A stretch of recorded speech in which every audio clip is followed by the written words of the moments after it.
My upstairs neighbor blasts music and does aerobics every day before 5 a.m. Keeps the whole building awake. Anyone who goes to complain, she just lies down and plays dead, demanding compensation. Even the cops can't do anything.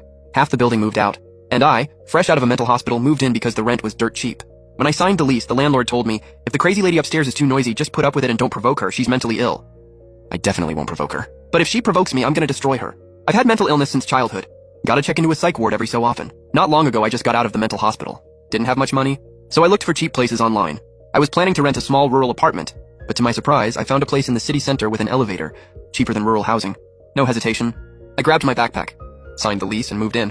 The day I moved in, the landlord told me the truth. The reason this place was so cheap was because of the crazy lady upstairs. Every morning before 5 a.m., she'd blast music and do aerobics upstairs. Told me to just tolerate it. I didn't believe it at first. But the next morning, while I was flying around in my dreams, suddenly this massive music blasted outside. Then I felt the ceiling above me violently shaking. Instantly, I shot up from bed, and my hand had already grabbed the fruit knife on my nightstand. After all, I'm certified. Even if I killed someone, worst case, I just get locked in a mental hospital. But I calmed myself down. I just got out of the mental hospital. I didn't want to go back that fast. After calming down, I grabbed a handful of pills from the drawer, shoved them in my mouth, then threw on some clothes and headed upstairs to see what was going on. When I opened my door, I noticed several neighbors had their doors cracked open, watching to see if I'd go up. When I actually hit the elevator button to go upstairs, suddenly an old lady from next door came out and warned me. Young man, I'm telling you, don't go up there. That woman upstairs is vicious. If you say anything to her, she'll immediately lie down, play dead, and extort you. Hearing the old lady's words, I smiled. She's faking it, but I'm actually mentally ill. I'm confident dealing with this horrible neighbor will be easy. Once upstairs, I knocked on her door. The music inside was so loud she couldn't hear anything. Just as I was losing patience and about to completely lose it, the door suddenly opened. A middle-aged woman's face appeared. What? I'm doing aerobics in my own home. Got a problem? I'd taken a mouthful of pills specifically to come up here and talk to her calmly. But the moment I saw this woman's bitter face and heard her tone, it instantly reminded me of those annoying nurses at the mental hospital. Instantly, I couldn't hold back. You and your mom's aerobics at the crack of dawn. You old hag, you don't sleep, but I need to. If you dare stomp above my head one more time, you believe I'll cut you? My tone was harsh, but this woman was even harsher. Before I even finished speaking, she yanked the door wide open, hands on her hips, pointing at my nose, and started screaming back. And she didn't just yell, she started getting physical too. The moment her finger barely touched me, I saw several doors from other apartments had opened. People watching us. Right then, I threw myself backwards hard, fell straight to the ground, and started yelling, "Help! Help! She's hitting me!"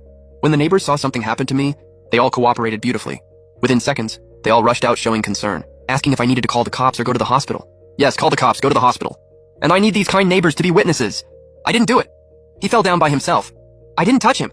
But these kind neighbors really hated her. Now that they had a chance to get her, every one of them said, "We all saw it. You pushed this young man down. Get ready to pay up." The cops came quickly. With all the neighbors testifying, I got taken to the hospital, while that woman got taken by the police. Even though I only had minor scrapes, with the cops mediating, that woman still paid me $2,000. You little punk, you wait. I've got ways to deal with you. Hearing that, I laughed. We'll see who deals with who. That night, I went to bed early. The next morning at 5 a.m., massive music blasted from upstairs again. The vibrations felt like they were stomping directly on my skull. I knew the lady upstairs was deliberately messing with me. That's why she was stomping harder than usual. When I opened my door to go out, I found several neighbors had opened their doors too. Especially that old lady, her eyes full of hopeful expectation. After all, yesterday I not only dealt with that woman but also made her pay $2,000. The whole complex heard about it. But today I really wasn't planning to go upstairs and argue with her directly. A trick only works once. Use it a second time and it's no fun. Seeing me get in the elevator, going down instead. I heard sighs echoing in the hallway. Guess they all thought I chickened out. Around 9 a.m. after I finished breakfast and bought some pork trotters on my way back, I learned that lady upstairs had been stomping for a full 4 hours today, from after 5 a.m. all the way till after 9. And the volume was way louder than usual. All the neighbors were sighing, not knowing what to do. Some even mentioned there was this one guy who was pretty bold, argued with that woman and got $2,000 out of it, but didn't know why he didn't show up today. Probably got scared. After all, that woman's a psycho. Anyone would be afraid of her. Hearing what the neighbors said, I laughed.